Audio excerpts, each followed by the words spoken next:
That's a great photo. Oh yeah, that was Greece. Wow. Last year in That was Greece. Santorini? Niggas going to Greece and shit. This one, this was Greece. Kay Yeah, took a 6-month Santorini. vacation. It was a month and a half. Kay took a 6-month vacation. That's he was what. traveling. That's when all that dirty, grimy was happening. That's when I got scammed. Damn, you got scared when you was in Greece. How you go? you got scammed in Greece. While I was in Greece, I he got was in scared, Scammed bro. by black people in You Greece. go crazy. Yeah. You got We can scammed. talk about it too. He said, let I me- ain't scared he to said, talk hold on. about it. He said, I'm let me not get your afraid card to numbers. Talk about anything. Okay. Look. He said, let me get your card numbers. I do it from here. Yeah, from Like, what? here. What are you talking about? I don't need you. Don't worry about it. I'll take care of it. You ain't gonna take care of shit. And my You nigga. didn't take care of shit. You wanna know what's crazy? So I talk to my cousin a lot. Shout out to my cousin Vernon. I ain't even gonna lie to you. Vernon Young. He's like when I have a problem. You know what I'm saying? Or if That's I the have dude that was on the phone with us that day. yeah. Oh, okay. So when I have an issue, I go to him and I'll be like, yo, cuz, like, this happened here. My cousin, he is super humble. He's super conservative. I'm like, cuz I can't be like you. Like, I don't care. Like, I'm saying how I feel. Yeah, Like, of course. it is of what course. it is. Yeah, you gotta. We're gonna get into that, man. That's not one of my questions, but it will be for sure, yo. What I will say to that is though, you can't bring everybody with you. You know what I mean? Like, and That is a great way to start off the podcast, nigga. They You fall cannot off. bring everybody with you. That should be the name of the show. You can't bring everybody with you. And I think and it's not even really a problem of mine. I'm actually gonna keep doing it. I'm gonna keep on trying to help as many people as I can, and as it relates to real estate, as it relates to bank financing and everything like that. I'm gonna do everything in my power until I realize I can't do it anymore. So that's all I gotta say about that for right now. Yeah, we're gonna get into that, and then you can't just hire people because they black or people or they it's almost in the lines with the DEI. Like, I'm not gonna hire you because you black, bro. That was look, a DEI hire. Nah, For he me, did a it was a DEI DEI hire. hire. I think you did a DEI hire too, bro. So I didn't do a D. So in my, No, you know what I'm talking my about. blood is black. Oh yeah, Like yeah, real of time. course, of course. My blood got melanin in it, like coursing through my veins, and if I'm being honest, I know our economic situation, and if I see someone is somewhat capable, and I think that they could do the job, and I think I can help them do any job, I'll always support my people when it comes to business. You know what I mean? we had this conversation, but the issue is when you support our people, and then those are the people that are jerking you and running the scams on you, right? Ripping you records. It's just like, how many times are you gonna allow that to happen, though? So the thing is vetting. We have to do a better job, and we have to take some accountability on ourselves. I'll take that. Of the vetting process. And I'll give you an example. So I'm a mortgage banker, and what we do is we have builders fill out construction forms to say, how many jobs have you done? Who are your references? What do you do? What makes you qualified to do this job? 100%. Because it's a risky business in construction real estate. Okay. Because at the start of a construction job, there's an amount paid to the contractor or the builder to start the position or to start the job, and that money is provided, and then the work's done, and then more money is provided, and then more work is done. So they're paid prior to anything even being done. So we have to do a better job at vetting the people that we are working with, and we have to do a better job at handling our part of things prior to starting out. We can say, hey, we want to do black business, but if we are not doing our job in vetting the person properly, then That's our fault. that's our fault. And then on top of that, I think we need to be more meticulous about the things that we are doing in that job. Like, we can monitor, we can vet them, but if we are not meticulous and say, Why isn't this done? Why isn't, because Yeah. a lot of times we let stuff fall by the wayside because we're leaving it up to someone else, and then we're pointing the finger. So Yeah, people try to cut corners a lot too. absolutely. And then if you A don't check lot, them, if you all don't the check, time. more than enough, right? Yeah, And then when you check them on things, it's kind of like, oh. But let's get the show right. Yo, Let's start from the beginning, okay? That was I'm perfect. Kay. I'm Chaz. We a culture content, We are. y'all. Yo, we just had an impromptu conversation. We've been having impromptu conversations. For those who know, if you know, you know. We have a pre-conversation, the interview, and then post-conversation. So this was just like An extension of the pre. spillover of the pre-conversation. So our special guest today is David Mcgowan. Yeah, let me know if I mispronounced that, bro, because Not at all. I'm not the best with names and pronunciations and stuff. Did I get it right? Yeah, absolutely. All right. I didn't even have to write that down. You know what I mean? So shout out to you. So yeah, our special guest today, like I said, is David Mcgowan, mortgage lender specialist. You know, like Specialist. professionado, or however you say it. Like, you know, if you in the Berg, you know what I mean? This is the guy you need to come see. You know what I mean? So, yo, you about to refinance, or you trying to figure out how to gain capital. You trying to figure out how to pull the equity out of your house, all that nature to do the next investment, whatever the case is. Like, the next investment, not the next throwaway, right? We not borrowing money just to make more debt, right? That's bad decisions. But this is our guy, like he said, he was being super we defined the word humble the other day. We did define the word humble, yeah. You don't be humble, man. You gotta be out here and talk your, you know what I'm saying? So so do what you do. And without further introduction, David Mcgowan, please tell us who you are, what you do, welcome, and just a little bit of your background, and that's how we're gonna open it up. Absolutely. So, like you said, my name is David Mcgowan. I'm a community mortgage banker. Yes, sir. You don't have to say your company that you work for. Absolutely. But no, I'm gonna tell them I work for S&T Bank. Oh, all right. Come to S&T Bank. We just opened up a new office that I'm covering in East Liberty. Revenue. Fire. I cover the Penn Hills office, and I also cover the Holton Road office that is closer to Verona, or near Oakmont, I should say. And basically, what I do is I help first-time homebuyers get into homes by utilizing grant programs, first-time homebuyer options, and then I also help homeowners take advantage of their asset, which is your home. I help you use that asset to gain capital, to maybe fix up your home, to maybe purchase another home, and then also any other specific things that pertain to capital and just gaining other assets and as far as housing goes. All right, cool.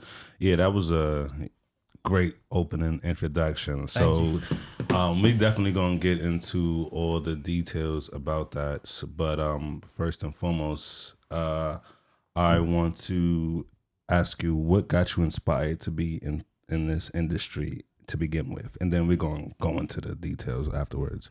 So I gotta get up, but keep going. Got you. No, it's really a long story, and I hate telling this story, but at the same time, I love telling the story. When I was younger, my mom and my uncle, they were pretty much like gifted two properties. Okay. My grandmother and my grandfather gifted them the properties. My uncle was provided the property over on the south side, on Devlin Street, and then my mother was provided a property over in Penn Hills, on East Leamington, and East Leamington is the Lincoln Park area of Penn Hills. So what happened was basically everything. I'm gonna just skip all over the sad story. I'm gonna say everything went to shoot. They went south real quick. Yeah. And from 2000, we went from owning those two properties from 2004 to 2010, and now we don't own those properties no more. You know what I mean? And I got with my wife, and she was gung ho. Really, she's actually the reason why, like, I actually started, because at some point, like, I don't know when I lost faith or lost hope or whatever. I'm like, I actually felt like it was unattainable. For real. We went to a bank. I'm not gonna say the bank's name, but she went to a bank. We went to a bank and we're trying to get a mortgage. Got denied a couple times. The bank told us we would never actually own a property. We went through a home ownership. Yeah. Oh wow. Yeah, told her straight up, like, it was because of y'all student loans that y'all never gonna own a property. That's crazy. Yeah, I experienced that too. Interesting. So, then she went through a broker, and the broker got us the FHA loan. My wife was actually the first one on the loan. He said we could do it together, but it would be easier just to have her on the loan. Okay. Which I understand now. You know what I mean? Because I'm gonna get y'all into the next second half of our life after we did that. But so she bought a house, and I ended up talking to the guy, and he was like, I mean, like your experience, like you could be a mortgage banker right now, because I was actually a credit analyst at the time. Okay. And then I moved into being an underwriter, and then I was like, man, I was like, I think I could do this loan officer thing. I was like, it's nothing. So I went, I studied for the test, took the test. I went to go work for a few different companies in between that time, and I became a mortgage banker. Okay. You know what I mean? And that's just in the period of like 2 years. So that's a lot of work in 2 years. it was actually. But you kept moving though. Stay down till you kept come up. moving. You know what I mean? You kept moving. You didn't stay stagnant. And I ended up getting a job with this group called Patriot Lending. They were a mortgage broker, and I learned a lot working there. And now, after I pretty much changed my career, changed my profession, I went to go work for Patriot Lending. Then banks start calling me. Now, what I didn't say is I applied for like 10 banks. After, you know what I mean, I became a loan officer, nobody called me back. Be like that sometimes. That's not that wasn't your calling, or that's not where you needed to be at the time. Per se at the time. Yeah. Exactly. So I went to go work for Patriot Lending. Did a couple of deals. You know what I mean? I did a pretty decent job, I will say. Then banks start calling me. Then my options started to open up. Phone buzzing like a hotline. It was Hotline honestly, what was it? It was like 2021 was like, it was just a crazy year. Like I had never worked that hard in my whole life. Yeah. People calling me at freaking 7:00 in the morning, talking about, yeah, Dave, I just wanted to call you before I went to work. I just want to see my applications going. I was like, I just did your application yesterday at 8 p.m. I was like, let me, I'll get right back to you. You know what I mean? I was like, I'll call you on your lunch break, call you on everything. But I really developed a work ethic in 2021. Like it was, I learned how to work hard. And yeah, you know, the route you've taken. Any time your phone rings, you got to answer. You know what I'm saying? Like you never know when that call's gonna come. It's your reputation. That's people, your business workers, people you're dealing with. Yeah, that's commendable, bro. But people not on that type of time. Exactly. You know. So, but shouts out to you for that. So, but what inspired you ultimately? Was it that situation? It was that situation. So my mom, my uncle, my grandparents providing us housing. And then us not taking full advantage of it. Because when I was 16, I said, Mom, just put the house in my name and I'll do something with it. I didn't even know what I was talking about at the time. Yeah. Like, if I'm being real, like, I was just like, yo, just give me the house and I'll do something with it. But you know you're going to live up to it at some point. Yeah. I had determination. I have drive. I don't always have the plan, but I always had a lot of determination and drive. And then half the battle. Yeah, exactly. I will say it was definitely my wife who was like, "Hey, we got to buy a house. I want, like, we living together. We doing everything right. Let's go get a house. Let's go find a property." And I always hold this against her, and I'm gonna hold it against her right now. There was this one house. And I'm like, "Babe, we can afford this right now." And it was amazing. It was like honestly the best house I ever walked into. Yeah. Like second best house I ever walked into. Second best house up in Hills I ever walked into. So, that's inside he want joke. me to sell my house to him. By So, we walk into this house. I'm like, oh, this is amazing. And then at the time, we're stuck in a mindset like we can only afford this much. Or my wife was stuck in the mindset. I'm like, I'll pay whatever I need to pay. I'll pay through the nose if we got to. But so long story short, we ended up taking a smaller house, and there's nothing wrong with that, absolutely. But then a few years ago, we actually just bought I would say like our forever home. You know what I mean? Like a very similar home structure, I would say, but we went from having 2 kids to having 4 kids, so we automatically needed more space. For sure. So, But you still purchased that house though. yes, You still purchased the house and then you sold that. yes, we recently sold our other house a year Talk ago. about it real quick. Yeah. So, basically, long story, we actually sold it to a friend. I took her through a first time home buyer program. I know the way the program is structured. I gave her to another loan officer because it's a conflict of interest to obviously work with, to work on a house that you have ownership interest in.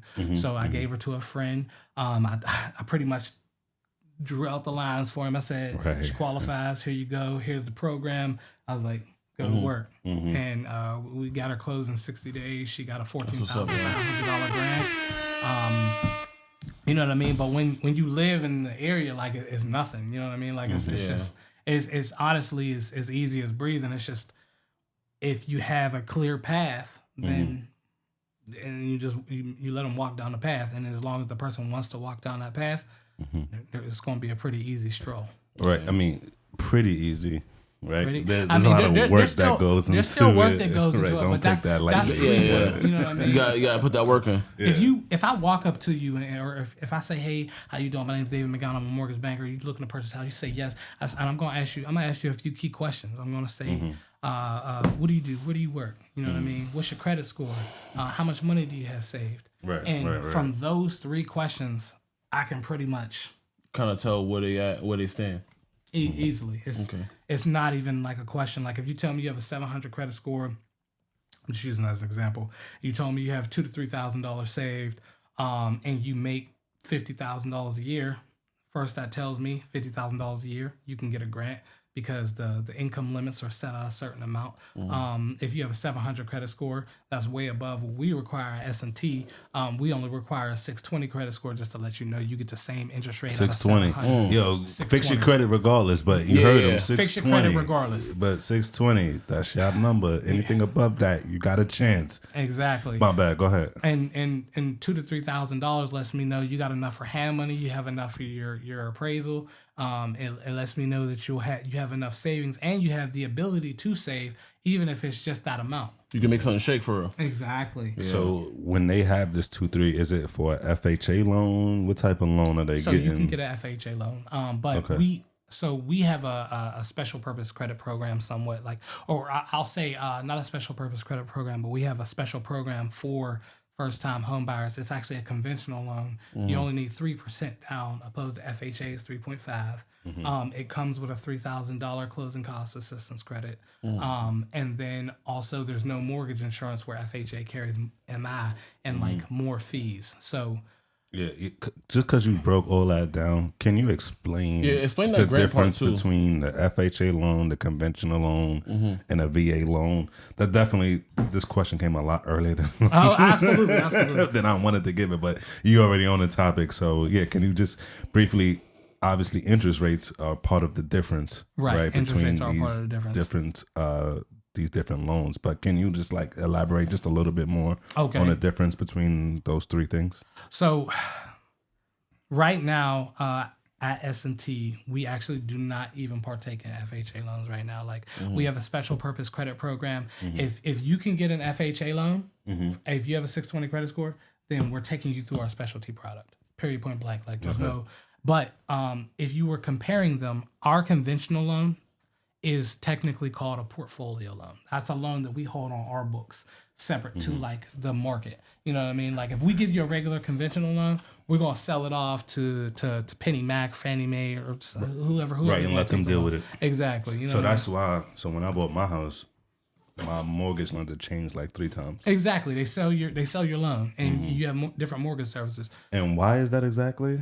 Well, I mean, it's just the whoever's holding it. There could be multiple reasons why they sell it. You know what I mean? Like I can't speak to any reasons why they would or wouldn't sell it. You know what I mean? It might be the credit score. You might have been in a package with just other people's portfolio, and then they just sold off that portfolio. Look, I'm learning shit. I mean, I'm learning about stuff that happened to me 4 or 5 years ago. Exactly. But the good thing about, working with a bank is that if we put you in our portfolio, we want to hold that. You know what I mean? You're gonna come to one person. Like if you get your mortgage through me or your mortgage through me, like you always gonna be able to say, "Hey, Dave, what's going on?" Yeah. And I'm always gonna be able to direct you to the right person to speak to. You know what I mean? That makes a lot of sense, though. Exactly. And you're really supposed to develop a relationship with banks, but that's not the question. So I'm going to get back to your original question as to kind of compare and contrast the VA loan and the conventional loan. But our portfolio loan is something that our bank made because they seen flaws in FHA. They see flaws in VA.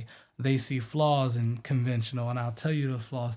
The one thing that really knocks people out of the box is mortgage insurance, right? Mortgage insurance is based upon your credit. Mortgage insurance is based upon the LTV of the loan, which means loan to value. Mortgage insurance is based upon your debt to income ratio. Right. Typically, low to moderate income. If you're buying a house for your first time, your debt to income ratio is going to be a little bit higher. Your credit score might be a little bit lower. You know what I mean? And you're putting down the minimum to save money. So you got all of those three factors working against you when you're talking about mortgage insurance. So automatically you're going to have a high mortgage insurance payments, which will go against your debt to income ratio overall, which will possibly disqualify you for a mortgage. Hey, yeah, that I know that went over a lot of your heads. We talking about mortgages. I don't think it went over their heads. benefits. I think I did a good job. I think that you just to compact. You just spit out a lot of information in the matter of 30 seconds. 30 seconds. Yeah.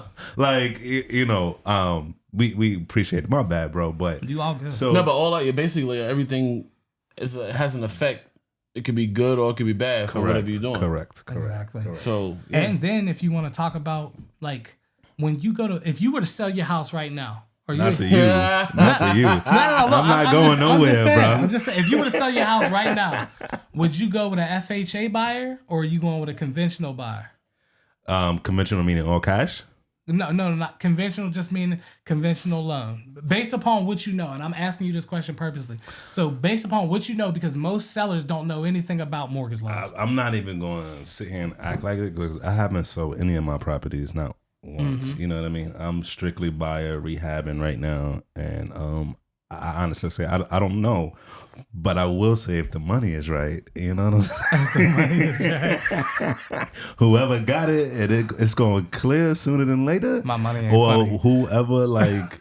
whoever I gotta sell to that I have to jump through least hoops and hurdles Exactly. through, you know what I'm saying? Yeah. That's who I want to sell my property to. And a lot of real estate agents, and this is not to talk down about them, they want their clients to go through the easiest process that they could possibly go through. Why Right, is but that? that benefits the buyer, not Exactly. the seller. Okay. Well, no. The selling agent. Oh, okay. If I'm listing your that. house, it's my job to provide you with the best deal for you, who has the highest payout, and which one is most likely to happen based upon what we have on paper. Right, okay. Because some agents will submit offers without home inspections. If you ain't got no home inspection, That's here you crazy. go. Just take That it. sounds Yeah, crazy. just take it. Just take it. Don't do that though. I'm not telling you to do it or don't do it. Listen to your real estate agent. Listen to your real estate agent, but listen to us. Yeah, But listen do to your me. research too, though. Do your research. Stop playing. Get that inspection, Please, no por matter favor. what. I don't care if there's nothing on there. You think it looks good, whatever. Get that inspection because you are not the professional. I'm not the professional. Absolutely. He's not the professional. Yeah. An inspector will tell you at least minimum, you're gonna need a roof in like 5 years because of X, Y, and Z. This dude got termites. You know what I'm Yeah, saying? yeah, There's yeah. water leaking in the basement. Something. Always, So, yeah. it may be pricey, even if it's $500. I wouldn't say pay more than $1,000, but get that home inspection, no That's a matter fact. what. No matter what. So go ahead. So, Go ahead.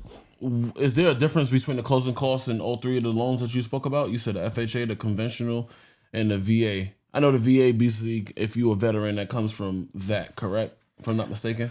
So absolutely. So your question was, Is is there a difference it in closing costs? correct? So there's a difference between down payment and closing costs, but to someone who's buying a house, I think that that when you factor in the down payment of the FHA loan compared to our product and compared to what I offer, it's more because for FHA, if you need a down payment assistance program, or you have to put 3.5% of your own money into the. Okay. Into So that 3.5% or whether the house of the price of the house, excuse me.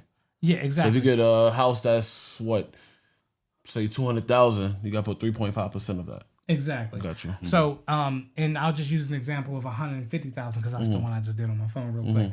Like the difference is like if you buy a $150,000 house and you want to go 3.5 or 3%, it's the difference of $750, right?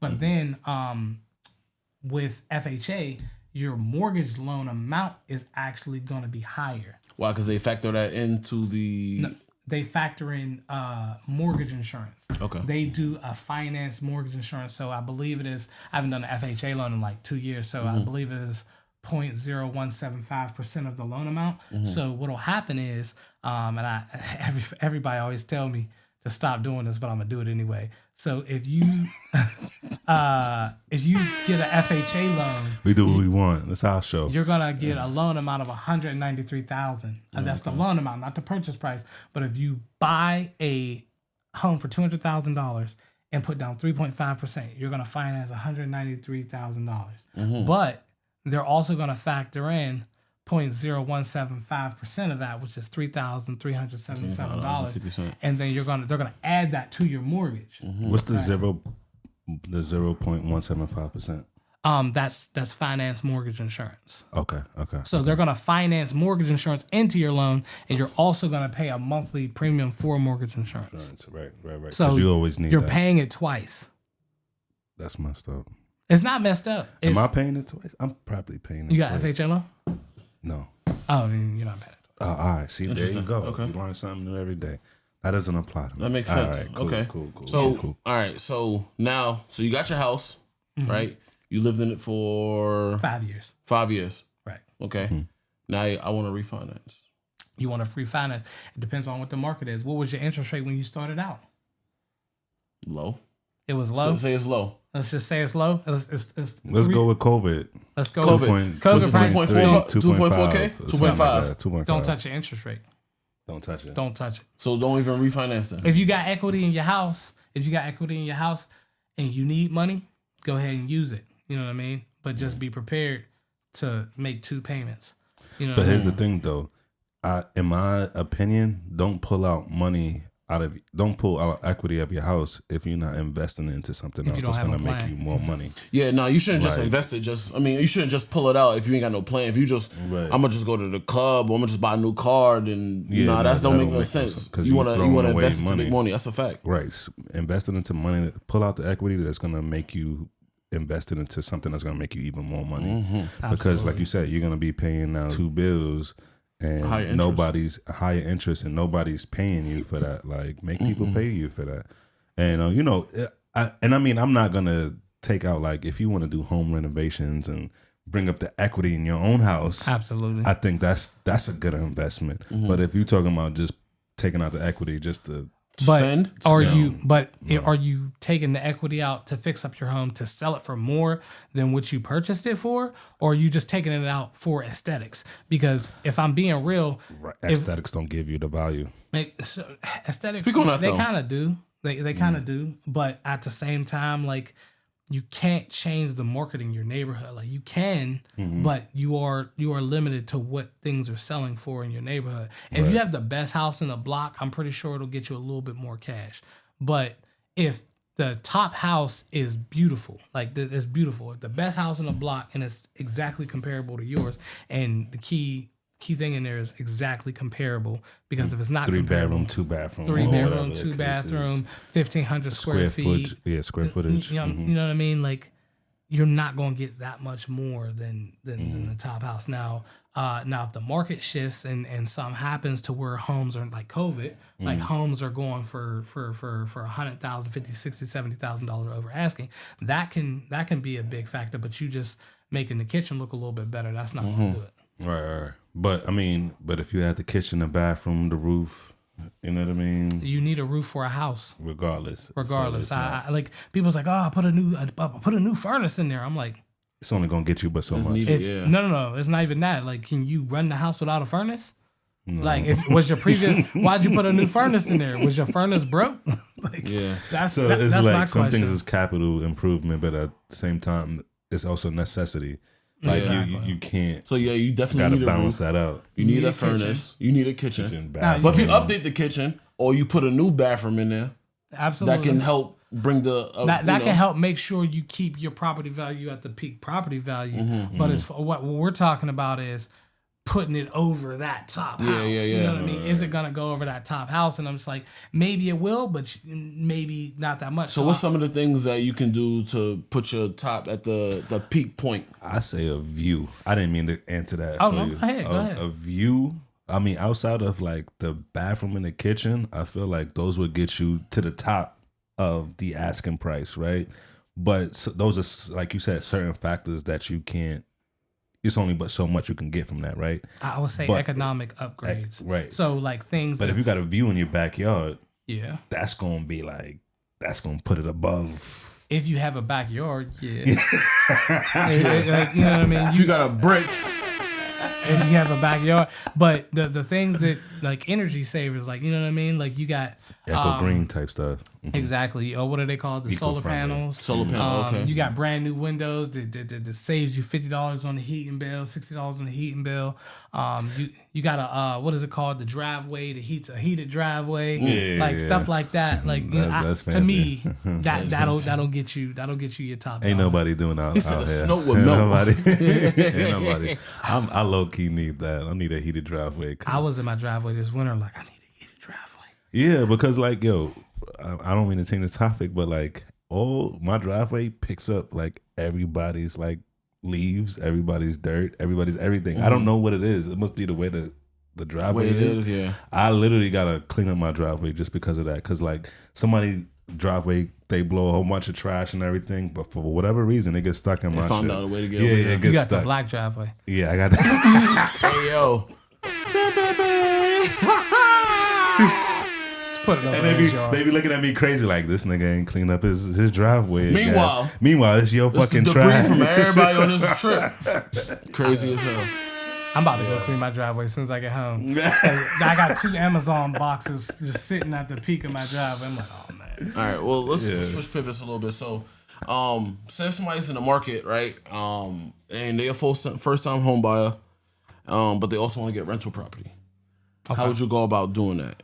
And what is the easiest way, or I guess to be the most economy-friendly way to go about it? And before you answer that question, I just want to acknowledge that, like, yo, I feel like you've dropped a lot of tidbits information quickly. Like, That's my you job. you are goated, bro. That's Like, my job. I mean, we've obviously had several conversations off camera, you know what I mean? And I can obviously respect that, but to see you in your element, as always, you know what I'm saying? It's just like, we got a genuine brother here who is like, who can really help you get to that next step, So, just shout out to you one more time, bro. But Thank you, I appreciate go it. ahead, man. I just want to give you So a how can you, if you want to get a home, first-time home buyer, but you also want to purchase a real estate, kind of like a real estate investment property at the same time, how can you go about doing that, and what would be the best economic friendly way to do that? There's no such thing as the best way or the easiest way, or it's whatever's good for you and your scenario. You know what I mean? And I'm always gonna start off with those questions like, what do you do? Where do you work? How much money you got saved? Right? So and I'll take you through the way that I think is right, but just because I think something is right doesn't mean it's That would fit my There's more than one way to skin a situation. cat. exactly. But what I would do if I didn't own a home and I wanted to buy multiple properties, the city has a program. It's a $7,500 grant program. You can buy a multi-unit with that program, right? But then, Is there some type of qualifications for that? so you have to be lower than the area median income for wherever you're buying it. You know what I mean? I don't give out all the secrets. Okay. It's like, no, I'm joking. It's the area median income. You can look it up. It's on HUD's website if you want to go look it up. So if you want to go look up HUD's area median income, you could go to Allegheny County and then it'll tell you for a family size of 156,250 is the number you have to be below to get $7,500 in closing cost assistance. Okay. Now, if you wanted to do it the way that I think that is the correct way, because we had actually the conversation off camera, and I'm going to bring that back up. I think if you've never owned a home before, and it's your first time owning a home, I think you need to go out there. You need to go and see what the process is like. You need to go through purchasing a home for yourself, because personally, this is just my belief, I don't think you can go out there and be someone's landlord if you've never owned the home yourself and never taken care of it. The home that me and my wife's own, that me and my wife that's not your career. You know what I'm saying? Exactly. Yeah. Like, I knew that house from top to bottom. You know what I mean? And I understood what needed to be fixed. I understood what were the great things about it, what were the bad things about it, and I tried to fix all of those things. And you're not going to be able to do everything. You know what I mean? It's not economically friendly, or is it even required? You know what I mean? Yeah. It's everything done. But for the most part, I knew everything that needed to be done. We got all of the stuff fixed to make sure that the people are moving into a quality home, because I do believe you need to do things to help, and that's just the way that that's the way that I view things. And I'm not even saying that's right, because I got some people that's in a room with us. You know what I'm saying? They going crazy. This guy going crazy right here. He's like, look, he was like, I'm doing that. So I'm joking, but I think that you should purchase your first home, go through the first time home buyer experience, find out what it's like to go through that process, and purchase a home, and then build on that afterwards. Right. Now, go ahead. My bad. no, so it's not the best situation. There are people that will disagree with me, but then we get into the conversation of scaling. You know what I mean? Scaling your business too fast, because that's the thing. That's the thing for any business. You know what I mean? So if you buy a house, you can take advantage of a lot of first-time home buyer programs that can get you a lot more than $7,500. You could probably get the house for next to nothing.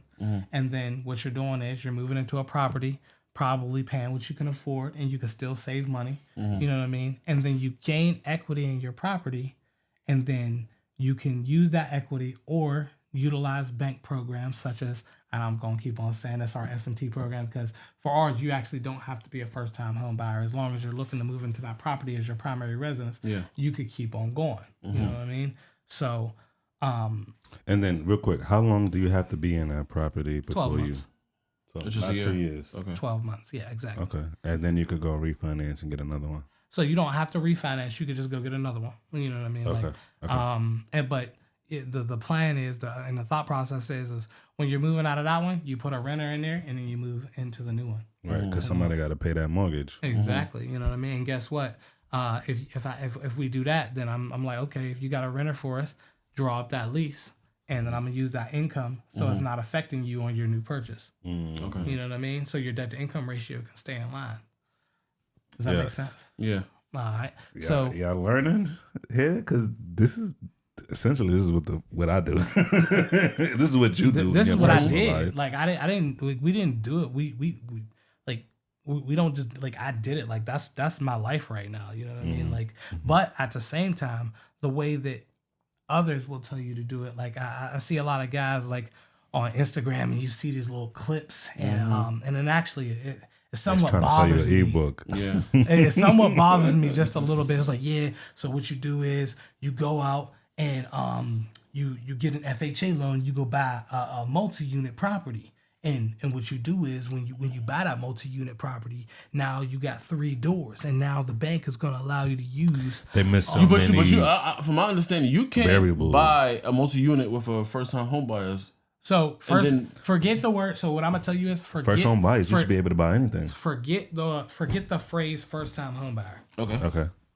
The first time home buyer programs, they're out there 100%. But when you're talking to a bank, forget let them know this is my first time purchasing a home, right? And then they will provide you with programs that will allow you to purchase a home. Okay. And now some banks do have first time home buyer programs. Like I ain't gonna mention somebody who gives me competition. You know what I You mean? ain't gotta mention their name, but yeah. But there are people who say, okay, first time home buyer programs, but they're using the same programs that we're using. Gotcha. It's really all the same, and the programs are the third party nonprofits like Action Housing, the Urban Redevelopment Authority. I know the biggest one that everybody love right now is Catapult Greater Pittsburgh. Like they do a lot for the black community. You like the second or third guest to mention Catapult. Shout them out. Shout out to Hey yo, plug us, bro. I'm not gonna lie to you, and I'm gonna keep it real. Like they hold like real estate events, and a lot of the reasons why I am where I am is because they said they wanted an area where people can network and do all this other stuff. Like they really opened the doors for a lot of people, and I took that to heart. And I'm like, I was like, I'm gonna hold tight to these. Shout out Mary Hester because that's my Mary Hester's my dog. I love her. She's cool. And no matter who they work with, you know what I mean. You can work with anybody. It's just you really get a sense of like a close knit like type of group here. You know, especially in Pittsburgh. Like, and I know a lot of people don't like that. People like Pittsburgh's too small. I'm like, so what? Right. That's the best thing about it, though. Like people who complain about it haven't lived in New York or L.A. or Chicago to know that. Like, yo, you thinking living in a big city is great, but you in Pittsburgh, you competing against, let's say, hypothetically 500,000 people, you competing against 5 million people in these markets in one borough, all doing in one neighborhood. You know, not even through the whole city. So, you know, people don't take Pittsburgh. People take Pittsburgh for granted and not taking advantages of what it has to offer, basically. You know, and just doing whatever. But yeah, I didn't mean to interrupt you, bro. You spitting game. Absolutely not. So keep spitting game for us, bro.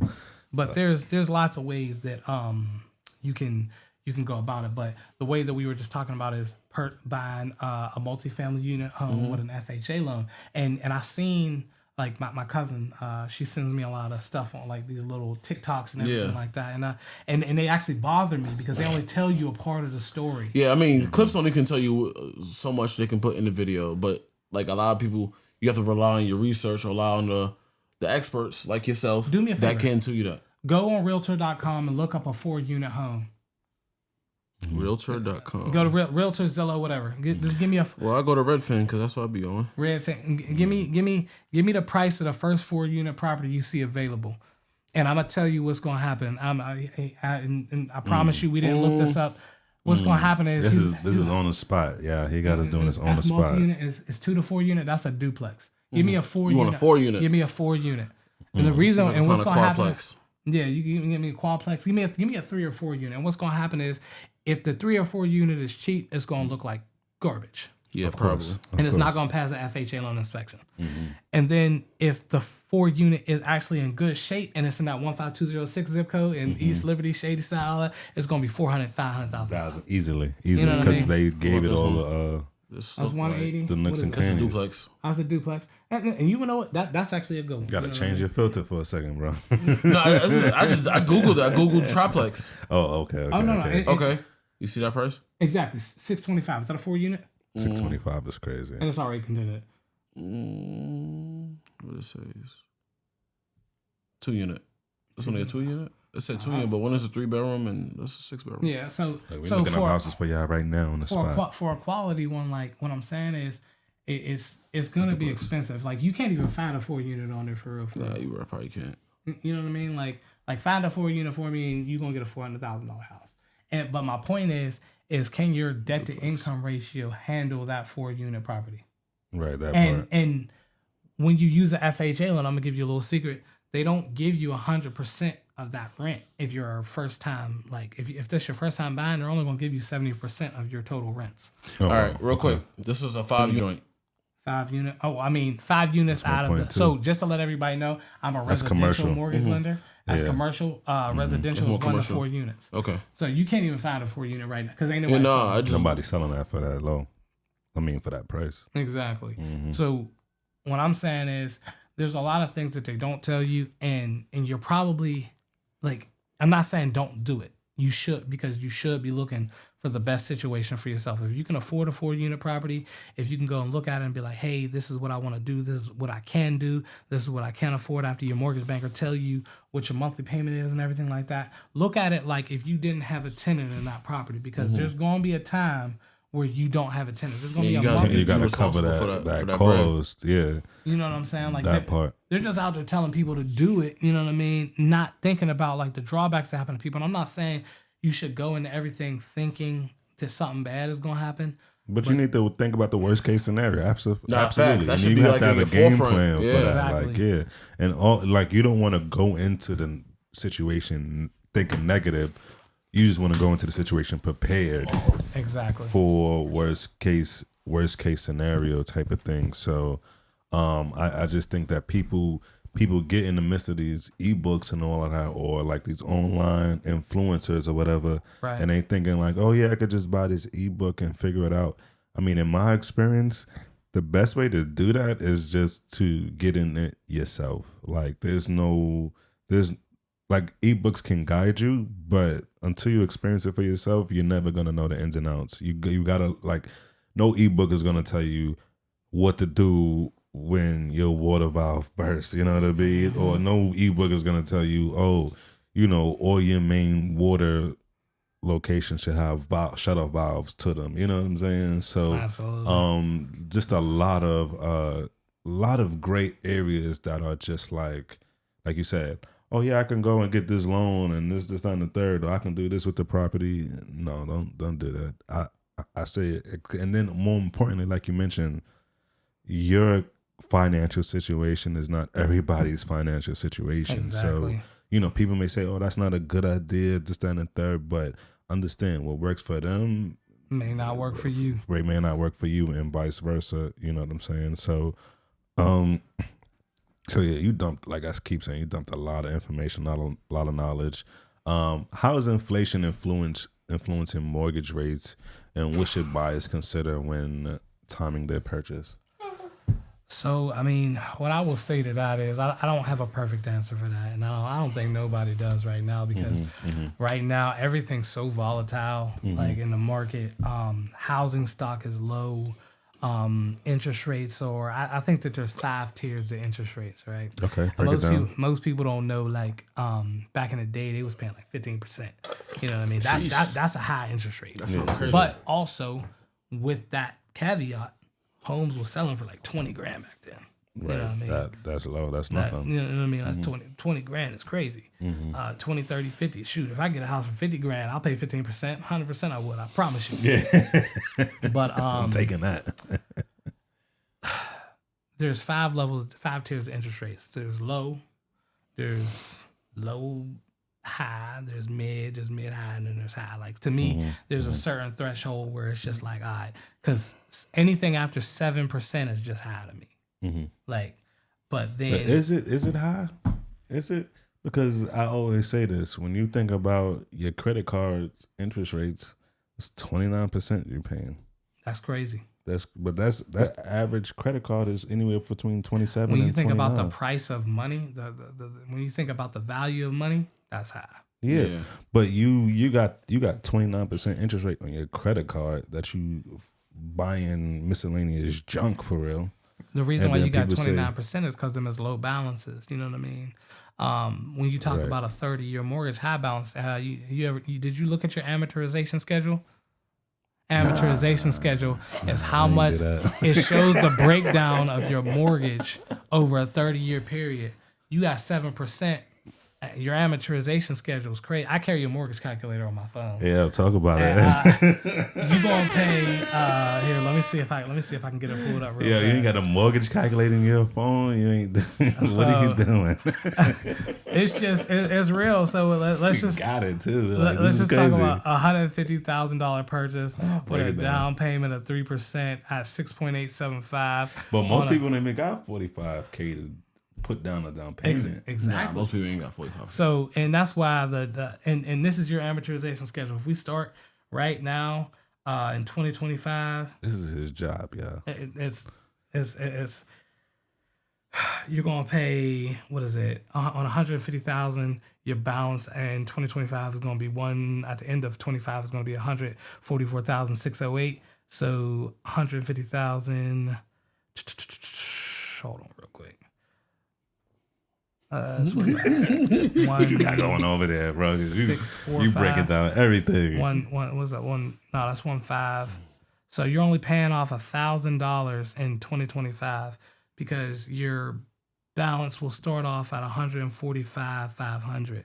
At the end of 25, it's going to be 144,600. And that's not including taxes. That's not included. Well, it does have taxes. It has principal, interest, and expenses. So it's plus tax on top of that. The thing is, you're paying a lot of interest at the beginning. Mm-hmm. You know what I mean? Like in 2 years, from 2025 to 2026, you pay $1,000 of your mortgage. That's 142,995. You know what I mean? So if your mortgage started out at 140, what is it? 145,500. Now you're at 142,995. Was it like $2,000? Mm-hmm. Something like that. I didn't do the calculation. I just assumed that it was something like that. In 24 months, you paid $2,000 to your principal. Yeah, that's nothing. You're paying a lot of interest. It's going to be $5,717.13 in interest. And that's on a light scenario, right? Because real quick, your taxes can go up at any time.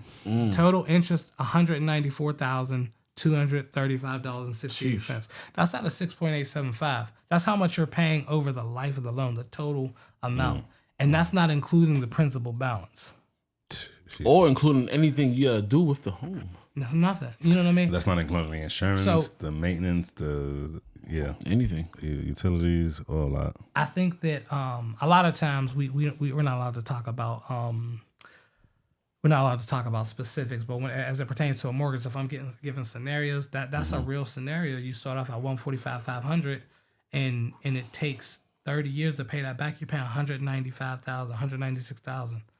Like, you're paying back the mortgage and then some, and the bank is getting their money first. Oh, of course. That's how banks make money. Exactly. You know so.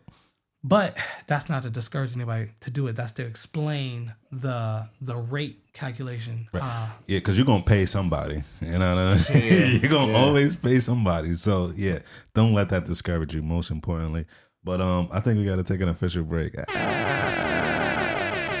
We'll be right back. We're back. Yes, sir. Yes, sir. Hit that. Back to the mortgages. You know, we trying to do commercials now too, y'all. So support us. More importantly, how you do that is like, comment, subscribe.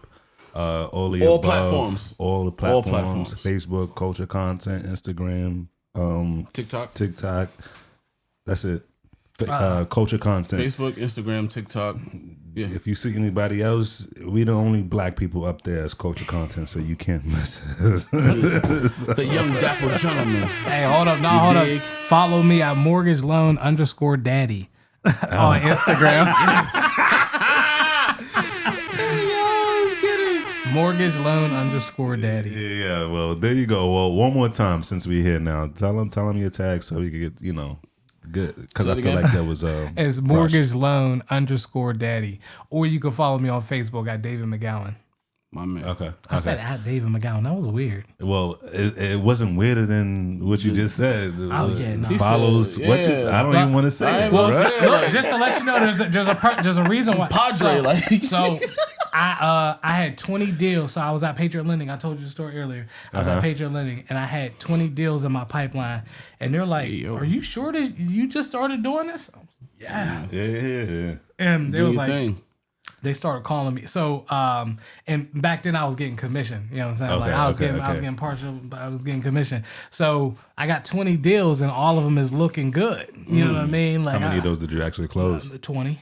Ooh, 20. Yeah, exactly. I closed all 20 of them joints. I remember because it was like $2 million and change. You know what I mean? Like, And I got a pretty decent commit. I was looking at it, I was like, man, if all 20 of these close, that'll be crazy. And then I remember when I got to clear the close on the final one, I had a list of people. I was checking them off. And I did the calculation on the commission check. I said, babe, we in there. She said, and then investments on the way. I had her on speaker, and I'm in my office. I'm just working, and then she called me, and then she's like, I was telling her, and she was like, "Okay, loan daddy," but it just so happened she could call you that. Exactly. I don't know if that was the right name to make it. Instagram. The owner of Patriot Lending came in the room. He said, "Loan daddy." I was like, yeah. Hey, yo.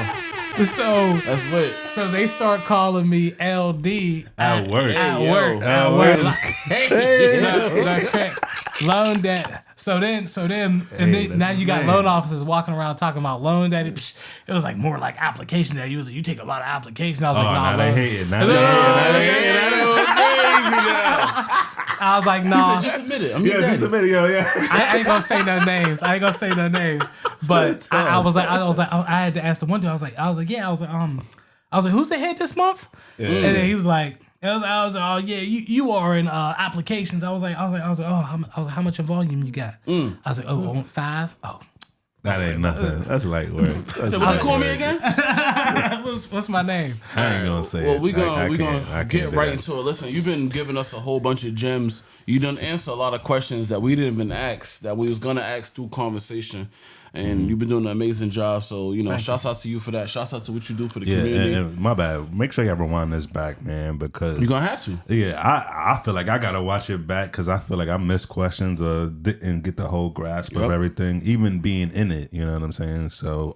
Because it happens so fast. You just got to catch it. You just got to catch it and what works for you. But, like... more importantly, like, make sure you're setting yourself up for success and putting yourself in position to buy your next house. Like, I mean, granted, you want to be a renter forever, then that's on you. You want to build generational wealth and you really want to get into this real estate business, like, David's your guy. And if you didn't learn anything from him on this episode, you did yourself a disservice. We did you a disservice. You did yourself a disservice. But yeah, so go ahead, man. Keep lock back in, and do what you do, bro. So look, talk to me.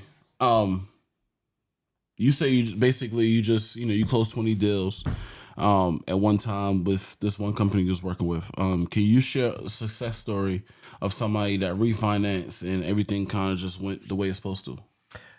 Refinance and everything went the way that it was supposed to. So and while you at it, give me a story that it didn't go the way it's supposed to. Okay. I'll try, but closing rate 100%, so he don't know about when it don't go the right way. My pull through ratio is actually pretty. My pull through ratio is actually pretty decent, but we look at when I look to do the deal. My job is to tell you when you're looking at a mortgage or you're looking at a refinance, why is it going to be good for you? You know what I mean? Like, we want to look at the positives in it. And I don't say this to sound arrogant or cocky or anything like that, so please don't take it that way. But I don't think I've ever had a situation that I've heard of that actually came back to me where someone refinanced a loan and did not get or did not do what they would do. And I tried to call her before this, but I had a client, so I'm not going to say her name, but she recently did a refinance. I actually did her loan at Patriot Lending when I first started doing mortgages, and she recently came back to me. I'm now at S&T Bank. She recently came back to me after that refinance and did another refinance on a property that she just got. You know what I mean? And I wish she would have answered that phone so I could say her name so everybody could know. Because I'm from Lincoln, or not Lincoln, but I'm from Penn Hills, but Lincoln Larimer area. Lincoln, like the Lincoln part of Penn Hills. Okay. So I have like crazy love for that area, you know what I mean? And when people who live in that area come to me for mortgages, like if one of y'all would come to me to do a mortgage, you would probably get like 100% like golden glove service. Like I know I would. That's locked in. That's just the truth, because I mean, don't nobody know you more than the people who actually know you. Right, You know what I right. mean? People Or the that people look that like are us. from exactly. So, and when your name goes out there to those people, you need to have the best service possible. Now, is it always going to look the best? Is the process always the smoothest and the cleanest? No, because Right, things do happen. because you can't control every variable, right? Like Correct. the buyer can control things like their credit, their down payment. You know what I mean? They're chicken. They're chicken. But like as the lender, you still gotta make sure you cross your T's and dot your I's, and you never know Exactly. what may come up. So it's just like it's a part of the game. You know what I'm saying? Nothing is ever gonna be perfect, and if it is, you got it too easily. So was it really worth it at the end of the day? You know, well, challenges. I don't think that's a discredit to anything that you've done, but it's the reality of the situation. Like you are great at what you do, but it's impossible to know every variable in somebody's financial life, right? I mean, yes, that is true, but the truth is that we should try to grasp it as much as possible beforehand. And that goes back to just accountability, what we were talking about at the beginning, like understanding who you're dealing with and trying to figure out how to get them to where they need to be at. Right, you know what I right. mean? And to answer your question, the one that I'm most proud of is this young lady who did a refinance on her property, got There you another go, property. gulping mad water. You can hit all of that. Go ahead. And then, so she did a refinance on her property. She obtained another property, actually through family. Okay. And then after she obtained that property through family, she fixed it up and did another refinance on that property after she used the money she got to pay the taxes and do the renovations and everything like that. Now she's going to have a rental tenant in there, and she's going to be able to do another refinance in a little bit. You know what I mean? And the best part is she ain't using none of her money. Yeah, I mean, you're going to have to, the reality is you're going to have to use some of your money. Use some of your money, but Right, But but the bulk of it. The bulk of it is never going to be, you know what I mean, like on you. And the good thing about it is none of this stuff is, it's not overnight. We're not getting instant gratification. I did that loan back at Patriot Lending in 2020 or 2021, whichever year that was. It is now 2025. She's on her second one, and she lived in her property. She did a refinance. She did what she had to do with her money, and then she gradually worked her way up to the second one, and she realized how much it actually took to get her to that space. You know what I mean? Like, and now, and I'll go back to what we were talking about earlier. If we want to talk about success, let's talk about if you purchase that property and you have limited dollars and you got 3 tenants in there and everything seems to go wrong. Well, what do you do then? You know what I mean? So you mean like roof, furnace, floors, It's all on you. You know what I mean? And then your reputation is actually everything. Because you may be looking at, if you're not fixing this in a timely fashion, people, I mean, if you got tenants anyway and you're not fixing things, I mean, you could be, they're going to call you a slumlord regardless. You know what I'm saying? If you're not doing, that's the tag you get. If you're not doing something instantaneously to their standards, you're going to be looked at as a slumlord. Exactly. Whether you fix it on time or not, satisfactory or unsatisfactory, somebody always going to have something to say. Oh, y'all must know y'all slumlords. Nah, I mean, I don't know about all that. I personally didn't know slumlords. So he know, but obviously I know slumlords too. Yeah, 100%. I know slum contractors too. We have we have a lot of conversations about a lot of different things, and he be putting me the game on some of the things I want to get into. So it's interesting, to hear you from your side speaking about it. So I'm like, yeah, I know that term.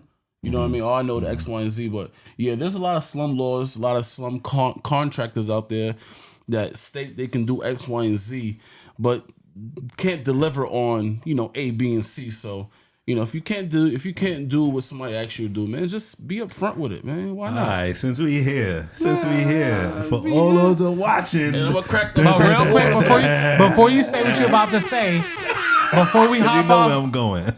Before you hop off of what you about to say, hop on to what you're about to say. I don't hop over I know that's crazy. That's crazy. Hey, My That apologies. was crazy, bro. You gotta calm down.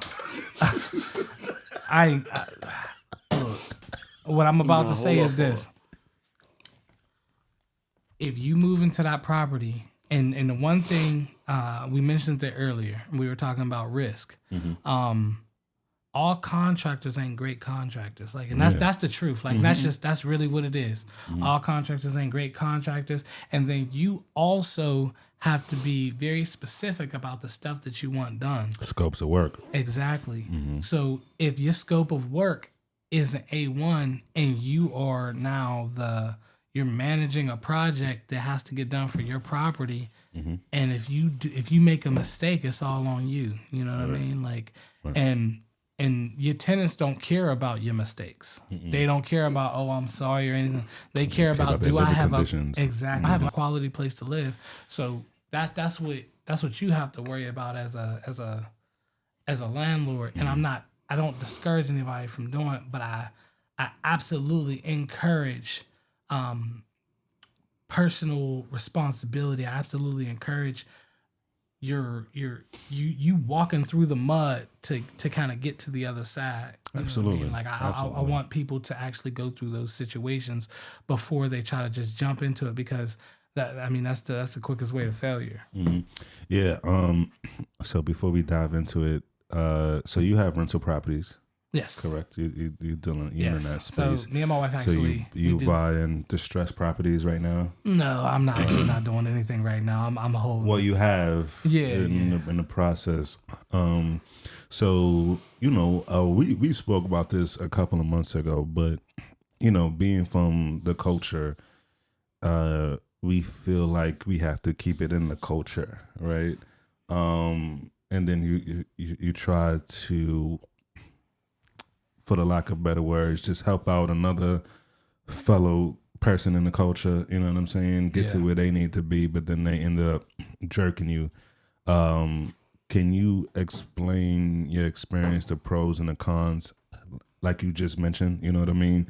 Having to go through yourself, what you learned through that process, and just speak about going through that situation and then still having a heart to continue to work in our community, even after you've been scammed or misled by people. Okay, so I'll actually even use you because.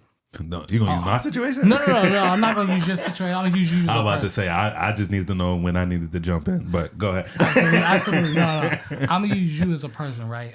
We had a conversation. And I'm not going to be specific on anything. Of course. Because we know who you're talking about. You know who we talking about. But go ahead. So, what I can say is, in with anything, and everybody's situation ain't the same. But, and this is why, and when you ask me what did I learn, I will say everything will teach you something. And I thought I was meticulous, and I thought that I was. I'm very arrogant in some ways, like my wife will tell me, but I think that I learned to just be a little bit more meticulous than what I thought that I was. You got to be a little bit more on top of it than what you thought that you was. You know what I mean? And then the most important, especially when you're dealing with someone who's quote unquote in the culture and quote unquote close to you, whatever that may be, you still have to treat it like a business. See me. I have trust in people. I have faith in people, and I am. I don't speak on it a lot, and everyone won't ever hear me. But I have faith. You know what I mean? Like, and especially when it comes to our own, so it hurts even more when. I always have faith in people. I'll always have faith in people, because right after my situation, and my situation is still going on, I had a conversation with you, and I'm like, man, like. He sound like a straight dude. Like, he sound like an upright dude. He's married, got everything, you know what I'm saying, going for him. And everyone's not going to be perfect. And I do realize everyone has their reasons for doing whatever that they did. You know what I mean? Like, because nothing's perfect. But the one thing that we have to you have to know when to cut ties so you can recoup what you lost, or limit what you may lose. That part. You know, you have to learn when to cut ties. And then also, like even if a bad business transaction happens, you know what I mean, with you and a contract or something like that, what I will say is this: that doesn't necessarily mean that you can't do business with contractors. That means you have to have it written down. You have to have the scopes of work completed. You know what I mean? And then a lot of times what I would do is I would be like, okay, we got to move this project along. Like we need this, and this done. You know what I mean? Like instead of this, because I mean, if we can't do that, whatever.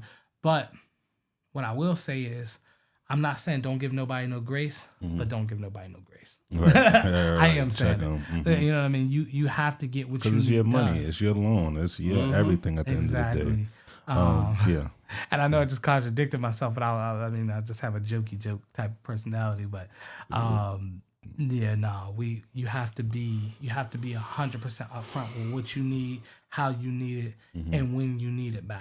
You know what I mean? Yeah, like even so, I'm gonna just add to that. Even if you don't know how to do a scope of work, like I'm used to doing scope of work for apartments, not for distressed properties, right? Like a scope of work for an apartment is way different than what you're gonna do for a distressed property. But even if you gotta pay somebody to help you out with your scope of work to get it to where it needs to be, I advise you to do so. Ask questions, ask recommendations, know how big the sink is supposed to be, know how much cabinets you're gonna put in there, floor tiles, etc. Like all of that needs to go into account. And then don't let a contractor give you the scope of work.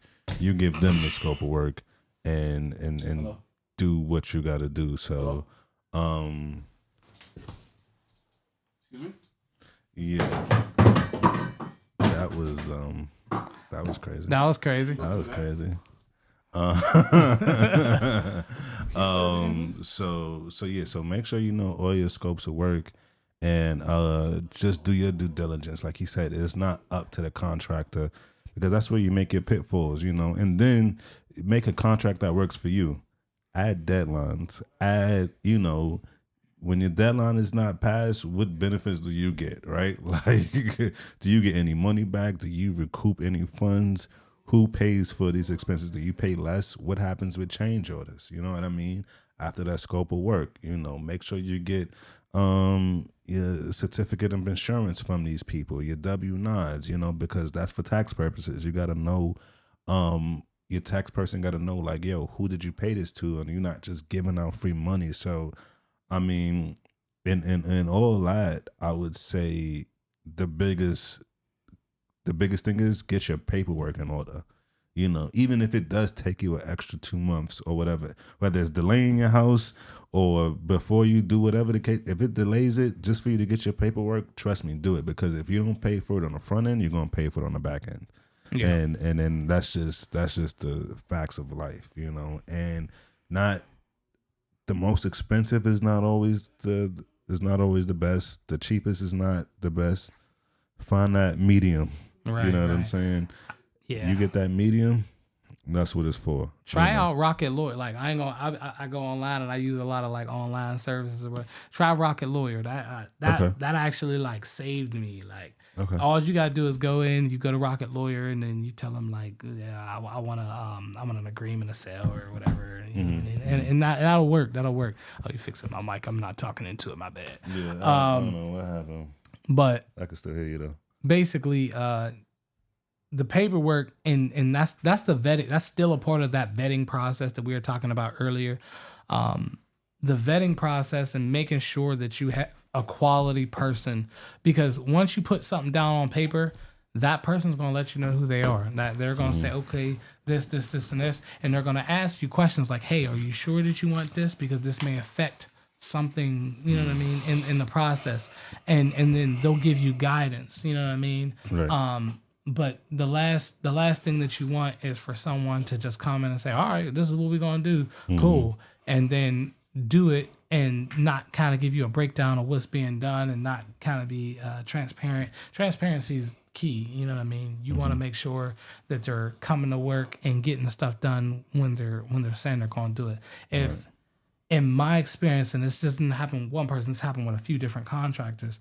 If they're pushing out the dates and they're saying, "Oh, I can do it this day," and then they can't, and then they do it this day, and then you're saying, "Hey, where are you?" You got to call them on the day that they said that they was going to be there, and they really ain't That's there. not a good sign. I would absolutely cancel that contract, 100%. Yeah, You're already in breach. It's you're over. not meeting deadlines. It's just a problem in general. And because it's your money, you boss up and do what you got to do. Don't let these people just say, "Oh, this is this that," and don't go and check. You got to make sure you check the work. When they say they did this, make sure you go back and check the work. My issue was I wasn't here. You know what I mean? Like I was on the other side of the Atlantic trying to do my first rehab project too. You know what I'm saying? So, like you said, part of it was definitely my fault. You know what I mean? But at the same time, I didn't say that. I'll take accountability for me being away for an extended amount of time. You know what I'm saying? I did pay to make sure it went the right way. If I'm being real, like because that was a different question. The question is earlier, I believe, was what did I learn? It was, That was the question because context is very, very important. Absolutely. What did you learn in that scenario? I learned this and I learned that, and you internalized that just now. So because we're here, I understand. That was my only downfall, but I did pay that person to make sure that this was on the up and up, and you know. But when you pay a friend, like if you pay if you work with any friend or any person that you know not a friend in the community, friends don't do that. No, they don't. No, they don't. Yeah. Business people don't do it. You know what I'm saying? That part, real business people don't do it. Yeah, business people finish the contract, what they're obligated to do, and then if you have an issue with it, then they work out the details. But they don't not finish the job, which is crazy. You don't finish the job that you were contracted to do. No, absolutely. You're a different type of person that I can't rock with. You brought up something like change orders and stuff like that. And you know what I mean? Like what I will say is the change order thing is I don't want to. It's not a scam because change orders do happen. Change orders happen when there's a scope of work that wasn't analyzed it wasn't foreseen in the original scope of work. Correct. But that is not foreseen. And I'm gonna give you an example. Unfortunately, I do got to bring this up. So it's like if I say, "Hey, I'm paying you to install windows," you know what I mean, and you install a window. But you don't put no damn trim on the window. Excuse my language. I'm sorry. So weatherproof it. You don't weatherproof it. You don't weatherproof it. You don't put no trim on it. You know what I mean? You got the wood hanging out, looking all crazy. Like that's not That's not install of a window. You use foam for weatherproofing, but go ahead. I'm not saying. I'm just saying. I'm gonna say it. It is what it is. That's crazy. But that's not okay. You know what I mean? And then a lot of times, and I'm gonna go back to what we were talking about how tenants don't want to hear about your problems. I don't like when I'm doing a project, like if we're close, 100%. Like let's work it out. Let's make let's make something amicable for the both of us. Right. So that we both win. But it's unfair to say and we was talking about the culture. This is a mix of things. If we're talking about working with somebody who is in the culture and we're bringing up, oh, this stuff is happening to me. We got people not doing their jobs. We got this. But then when I say, hey, I need this, and then we talking about change orders, and we are in a scenario where this change order shouldn't happen because of a specific scope work, like windows, like you include trim in windows, right? Right. That's not a change order. That's not a change order. You know what I mean? So y'all have to really think when y'all are dealing with people like, hey, could you have seen this before? Right, especially as a contractor, because this is like this is your job. This is what I'm hiring you for. Exactly. And if you agreed to the scope of work and you didn't foresee this as being an issue, then that's like you said, that's not on my dollar. Job. You shouldn't. Yeah, exactly. You quick to take the money, but you're not quick to resolve the problems that we got. Exactly. That's a shame. And in truth, but this doesn't mean that you shouldn't work with any contractors. You shouldn't trust any contractors. It means that you just have to get more detailed in what we are talking about, right? In the work that we're doing and get it in writing. Because if you don't get it in writing, it's like a he said, she said. But shouldn't you have some integrity in your work though? You would think Absolutely. so. Like you should have integrity. If I say, "Hey, listen, I can iron this shirt," I expect you to iron the shirt. I don't Absolutely. expect to have wrinkled arms, and there's this wrinkled collar. I don't expect that. I expect the shirt to be ironed. Right. Absolutely. Heavy starch press. If Like, my light in the bathroom is low and it's at my eye level, I expect you to move that shit up. Like, what the fuck?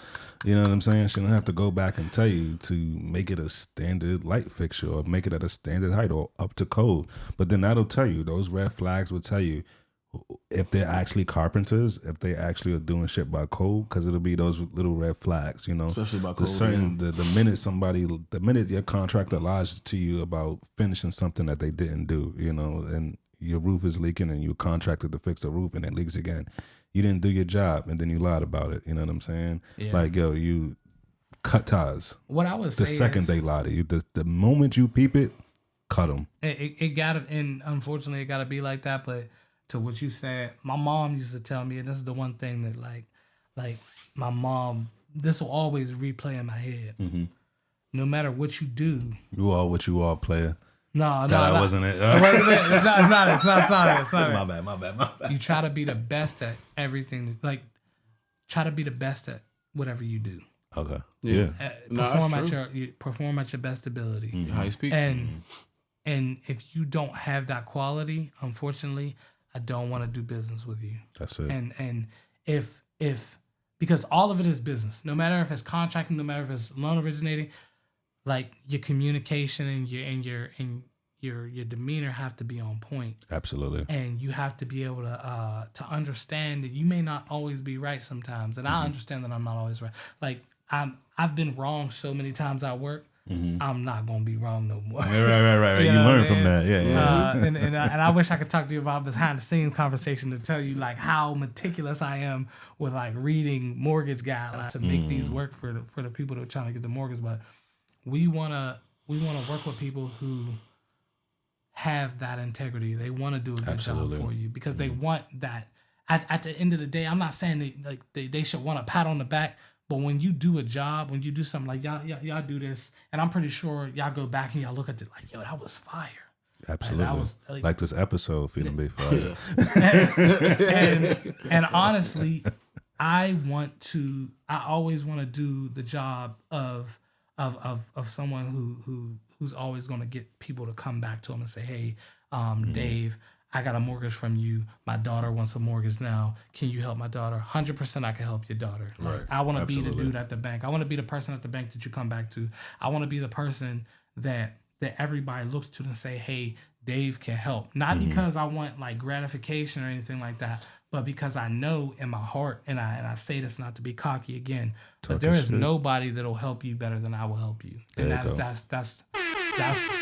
truth. And it's not because I know what other people are doing. It's because I know that's how I feel. Like I'm a push. I'm gonna go to underwriting. I'm gonna go to my manager. You know what I mean? And then also you got to pull on people's heartstrings at work too. Like they have 2 kids. You know what I mean? They've been in the thing for like but we've been in the deal for 45 days. They expecting to close. Like what do we do? Like so that's a real thing. And I'm actually blessed with like a really really good manager. Like honest to God. Like whatever his reasoning, whether he's just at work doing his job or he got some other agenda, he's a really good manager, and he helps me do this. So not only do you have someone working on the front lines that's gonna help you, have somebody working in the back that's gonna help. 100%. That's what's up, y'all. Yeah. So yeah, man, what an episode, yo. Thank you, bro. Thank you. We talked about a lot of different aspects about mortgage, and this really dives deep. Pause. Like, there's a lot of aspects that I kept a straight face. he did. He tried to, but no. Like, is it weird that I heard Trey songs What? in my head? That's wild. I'm about to die. Yo, this funny guy, bro. But you stated a lot about mortgage lending. We about an hour and some change in. Give me your three most important topics you think from this episode would be. Everything you discussed. Takeaways. Takeaways. Like a summary recap. So the first thing is, if you want a mortgage, call me. That's Talk about it. Number one takeaway. You know what I mean? Now, it's something that we didn't get to mention. We are at the peak of our first time home buyerness. You know what I mean? Like, we have tons of programs. I have a $90,000 grant. We got a $15,000 grant coming up. We have and it's up to $90,000 and not up to $90,000, depends on how much you actually need to purchase your home. It goes by your debt to income ratio and how much money you make. We have a $15,000 grant coming up with First Front Door Federal Home Loan Bank. That's a $15,000 grant that you can get as a first time home buyer. I believe that opens up on April. It's in between the 12th and the 17th, somewhere in that time period. I'll go check that out work. But also, the $7,500 grant in the city of Pittsburgh, we give away $3,000 at S&T. The biggest takeaway is you coming to me to get a mortgage. That'll always be my biggest takeaway, because I truly want to help you. I'm from Pittsburgh, and I'll always be everything that I could be for any person that comes to me. And then the second biggest takeaway, I know we talked about construction loan, we talked about risk, but I think that the second biggest takeaway is looking at your situation and understanding that your situation is not someone else's situation. Right. 100%. And to tie that back, the risk is your risk isn't their risk. Their pockets aren't your pockets. Their money ain't your money. Their credit ain't your credit. Your credit ain't their credit. You're a different risk factor on the risk treadmill. You know what I mean? You might be higher up than them, and a lot of people might deter you from trying to buy a house, or may say like, "Oh, you're not in this situation." I'll actually be 100% truthful with you right now. A lot of the loans that I get, a lot of people that come to me to purchase houses, they're like, "Oh, I saw such and such buy a house on Facebook, or I saw such and such buy a house on Instagram." Don't about do the people that's around you. Worry about the crazy thing. And that's okay. That's okay. I mean, if you want to keep up with the Joneses, go ahead. And I'll say that again. If you want to keep up with the Joneses, go ahead. But do it for yourself. Facts. Do it for your kids. Put them in a good school district, whatever. Or just do it to if you have a lot of kids like me. The reason why I bought a bigger house, because honestly, me and my wife, we got 4 kids at home. So Cuatro. 1, 2, 3, 4. We got a lot of kids at home. All girls. He's going through it. Exactly. My daughter just got smart with me yesterday. That's why your bacon burnt. What? You got to work on the boys, bro. Yeah. So, the last takeaway, I would say, goodness, I might not be good to. I'm trying to recant some of the stuff that we talked about. It was deep conversation, bro. It was long. What is like hour and a half? You're pushing hour and a half. The third, I'll say the third biggest takeaway is still coming to get a mortgage. That's all. That's cool. Pull up on my man David. I mean, that's S&T Bank. That's the consensus of it. Come see him. If you need a mortgage, come see him. He gonna get you right and make sure you're right. good. And he gonna set you up financially, so you have not just the plan that you want, but so that you also understand, like, if you go with this plan, these are your other options to create additional generational wealth for yourself. You know, and I think that's the part, because everybody got a plan A and B, right? But nobody's looking 10 years from now. You know what I'm saying? Everybody's trying to live for today, and that's okay. That's fine. But any financial person, anybody like David would tell you, you need to have a safety net, you know, and especially if you want to set up something for you personally, and then set up something for your kids. So, yeah, bro. So, man, what an episode, bro. Appreciate you for pulling up, man. Do us a favor, drop your tags and everything. Let them know where they could find you again, and then we just gonna do a light closeout. Absolutely. So if you want to just stop into the branch, I'm at 12262 Frankstown Road in Penn Hills. Or if you want to look me up on Facebook, my name is David Mcgowan. Or at mortgage loan _daddy at Instagram. So mortgage loan _daddy Instagram, or you could just really message me on Facebook or hit me up. My phone number is 412-915-7997. I use my personal phone as my business phone because really people think this is weird, but like mortgages is my life and I'll never miss a phone call. So there you go. Look, you need somebody like that that's going to answer your phone call no matter what. Answer any questions you got. On point. It'd be like, is this a customer? Nah, bill collector. Right. Yeah. Don't call on no fugazi stuff. You will get banged on. You know what I mean? So, yo, appreciate you for pulling up to the podcast, man. Dropped a lot of knowledge and information. We got to bring you back because I genuinely feel we didn't get through everything. I didn't get through. If I had 10 questions, I may have got through 2 of them for real. Oh man. Yeah, I really didn't ask you no questions. And when you watch it back, you're gonna be like, yeah, they ain't asked me nothing. Nah, but like, yo, we appreciate y'all for tuning in. As always, make sure you go like, comment, subscribe to our page, YouTube, follow us on TikTok, Facebook, Instagram, all again, everything, culture content 100. 100, you hear me? 100, because you ain't gonna miss us, man. You can't miss our faces. And again, my name is Kay. I'm Chaz. We are Culture Content with our special guest, man, David Mcgowan. Let's go. Your mortgage lender, your one and only mortgage lender that you'll ever need. So tap in, tune in. Till next time. On that note, holla. Peace.